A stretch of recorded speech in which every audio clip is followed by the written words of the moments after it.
Sir నిన్న జగన్మోహన్ రెడ్డి గారు చూసుకుంటే అసెంబ్లీ దగ్గరికి వచ్చి ధర్నా చేస్తున్నారు కదా! దానిపై మీ అభిప్రాయం ఏంటి? గత 5 సంవత్సరాల్లో ఏ అభివృద్ధికి నోచుకున్నాడని చెప్పి ఈవేళ జగన్మోహన్ రెడ్డి అసెంబ్లీలో ఉండి సమాధానం చెప్పే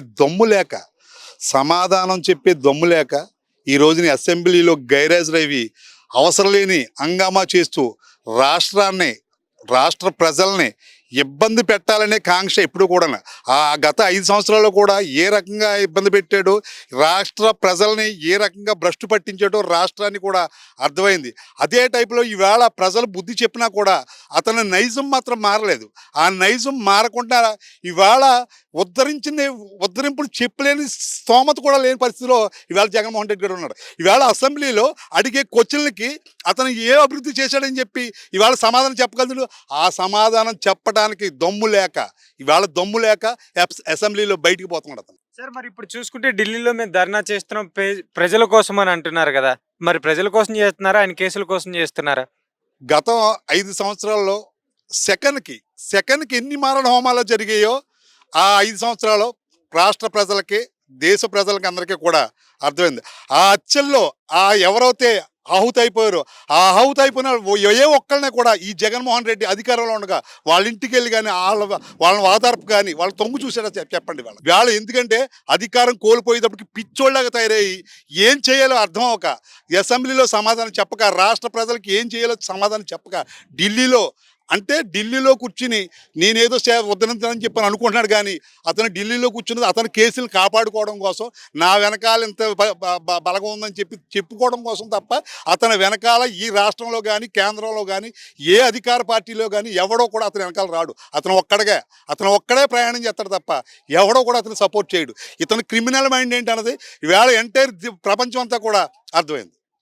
ఇప్పుడు మరి జగన్మోహన్ రెడ్డి గారు అంచెలు గాని, ఎమ్మెల్యేలు గాని అన్నా క్యాంటీన్ల మీద కూడా ఆరోపణలు చేస్తున్నారు. దాన్ని మీరు ఎలా చూస్తున్నారు? ఏమంటే అన్నా క్యాంటీన్ అంటే సహజంగా ఒకసారి గుర్తుపెట్టుకోండి, ఎవడైనా సరే రాష్ట్రంలో అన్నా క్యాంటీన్ వల్ల సామాన్యుడు ఎవడో ఒకడో కనీసం పట్నం ఏదో పని మీద వస్తే ఆడ అన్నం తినాలంటే కనీసం ఇవాళ 100 రూపాయల భోజనం ఉంది. అలాంటి ఆ వ్యక్తులకి అన్నా క్యాంటీన్ వల్ల హాస్పిటల్ పని అవ్వచ్చు, ఆఫీస్ పని అవ్వచ్చు, లేకపోతే ఏదో ఒకటి అవ్వచ్చు, లేకపోతే నిరుద్యోగులు ఏదో ఉపాధి కోసం బయట తిరుగుతుంటారు, వాళ్ళకి ఉపాధి దొరకదు. ఆ ఉపాధి దొరకలేనప్పుడు అన్నా క్యాంటీన్లోకి వెళ్తే 5 రూపాయలు భోజనం పెడితే ఆడ ఆ పూట గడుస్తుంది. అలాగే సామాన్యులకి ఉపయోగపడి అన్నా క్యాంటీన్ని నిర్దాక్షిణ్యంగా గత 5 సంవత్సరాల్లో అతను రాసి రంపాన్ని పెట్టి అట్లు మూసేసాడు. అన్నం పెట్టడం చేతకాని వ్యక్తి ఇవాళ అన్నా క్యాంటీన్ల గురించి మాట్లాడి రైట్ ఎక్కడ ఉందండి? ఇవాళ సార్ 5 రూపాయలకే పెడుతున్నారు, ఇల్లేదో పెద్ద ముష్టి అని చెప్తున్నారు కదా! గొప్పగా చెప్తున్నారు ఇల్లు అని చెప్పేసి అంటున్నారు కదా! ఏమంటే అన్నం పెట్టినోడు ముష్టి అంటే ఇవాళ రాష్ట్రంలో ప్రజలకు అందరికీ కూడా ఈ వైసీపీ నాయకుల క్యారెక్టర్ ఏంటో, జగన్మోహన్ రెడ్డి క్యారెక్టర్ ఏంటో అందరూ గ్రహించే 2024లో గుయ్యోమని పోయేలాగా బుద్ధి చెప్పారు అతనికి. ఆ బుద్ధి చెప్పడంలో వాళ్ళు ఏం మాట్లాడాలో వాళ్ళకి అర్థం అవ్వక, వాళ్ళ కేసుల ప్రకారం వాళ్ళు ఉన్న స్టాటస్ ప్రకారం ఎప్పుడు జైలుకి వెళ్తామో, ఎప్పుడు కటకటాలు వెళ్తామో తెలియక పిచ్చి వాగుళ్ళన్నీ వాగుతూ వాళ్ళ రాష్ట్రాన్ని, రాష్ట్ర ప్రజల్ని కూడా తప్పుదోవ పట్టించే పరిస్థితిలో ఉన్నారు. కాబట్టి ఇవాళ రాష్ట్ర ప్రజలు ఎవడో కూడా ప్రతి ఒక్కడు గమనిస్తున్నాడో ఈడు పిచ్చి వేసాలో, ఈడు పిచ్చి ఆలోచనలు అన్నీ కూడా. కాబట్టి మరి ఇప్పుడు ఢిల్లీలో ధర్నా చేస్తున్నారు కదా, అసలు ఎందుకు చేస్తున్నారు? అదే చెప్తున్నాను కదా మీకు, ఢిల్లీలో ధర్నాటప్పుడు ఇంచుమించు ఈ 6 మాసాల సంవత్సరం లోపల ఇతను జైలుకి వెళ్ళిపోతాడు. ఇదివరకంటే రాష్ట్రాన్ని భ్రష్టు పట్టించేసి రాష్ట్రాన్ని తాగట్లు పెట్టి ఇతను జైలుకి వెళ్లకుండా కాపాడుకోవడం కోసం ఇంచేపు కూడా కేంద్రంలో ఆ రోజున పెద్దల్ని కాకాపడుతూ వచ్చాడు తప్ప రాష్ట్రానికి ఏనాడు కూడా ఏ రూపాయితో వచ్చింది లేదు. కేంద్రం ఇతను అలాగే వాడుకుని తప్ప ఆనాడు కేంద్ర ప్రభుత్వం కూడా ఏం చేసింది లేదు. కానీ ఇవాళ సముచితమైన స్థానంతో ఎన్డీఏ కూటమి వచ్చింది కాబట్టి ఇవాళ రాష్ట్రంలోని అటు కేంద్రంలోనూ కూడా దేదీప్యమానంగా ఆంధ్రప్రదేశ్ విలసిల్లేలాగా ఇవాళ కేంద్రం ఉంది.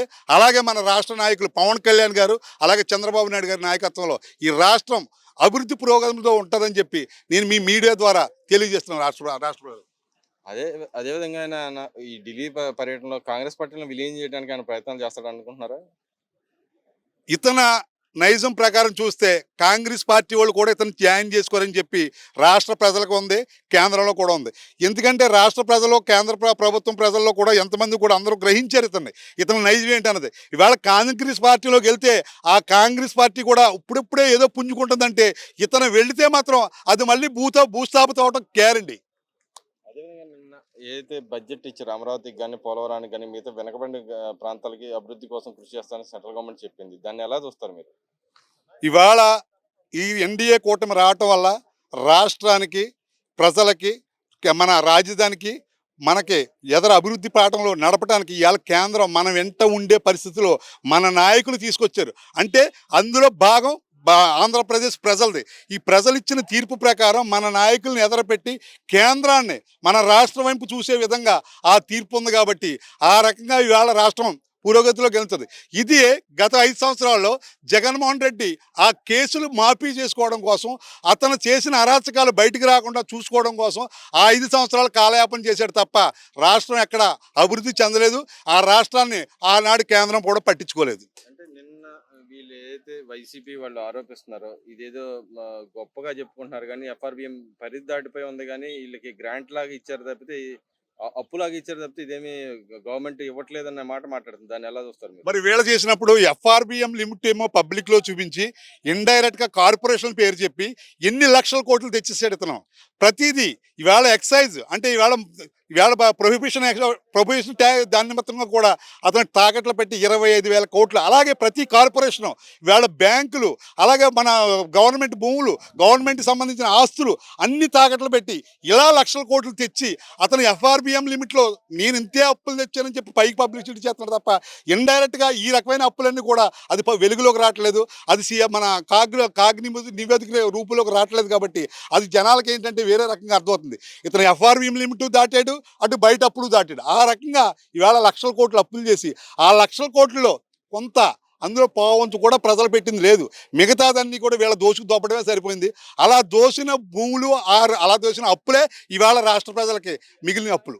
అంటే ఇది అప్రూవ్ పైన ఇస్తున్నారు అనుకుంటున్నారా మీరు, లేకపోతే మామూలుగానే ఇవ్వాల్సిన నిధుల ప్రకారం ఇస్తున్నారు అనుకుంటున్నారా? అంటే ఇది మన రాష్ట్రానికి కేంద్రం ఇచ్చే హక్కు ఉంది.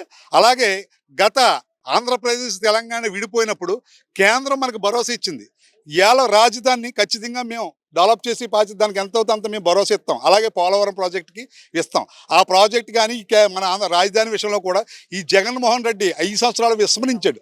దాన్ని వెలుగులోకి తీసుకొచ్చి ఈవేళ మన నాయకులు ఆ హక్కుని కాపాడుకునే విధంగా ఈవేళ కేంద్రం నుంచి మన రాష్ట్రానికి తీసుకొచ్చే వేల కోట్లు అవనాయి, వేల పోలవరం ప్రాజెక్టు అవనాయి, లేకపోతే మనకు వెనకబడిన ప్రాంతాలకి నిధులు అవనాయి. ఇవన్నీ మనకు రావాల్సిన హక్కుని, ఆ హక్కుల్ని సాధించే దమ్ము గత ప్రభుత్వంలో జగన్మోహన్ రెడ్డి లేదు. కాబట్టి ఈ రోజున వచ్చిన ఎన్డీఏ కూటమి అభ్యర్థులైన పవన్ కళ్యాణ్ గారు, మన నారా చంద్రబాబు నాయుడు గారు ఖచ్చితంగా తెగించి మన కేంద్రం నిమిత్తంగా మనకు రావాలని ఏ నిధులతో ఉన్నాయో ఖచ్చితంగా రప్పిస్తారని చెప్పి ఆ రకంగా రాష్ట్రం అభివృద్ధి చెందే విధంగా ఈ 5 సంవత్సరాలు ఉంటుందని చెప్పి ఈ మీడియా ద్వారా మీ ప్రజానికన్నా తెలియజేస్తున్నాం.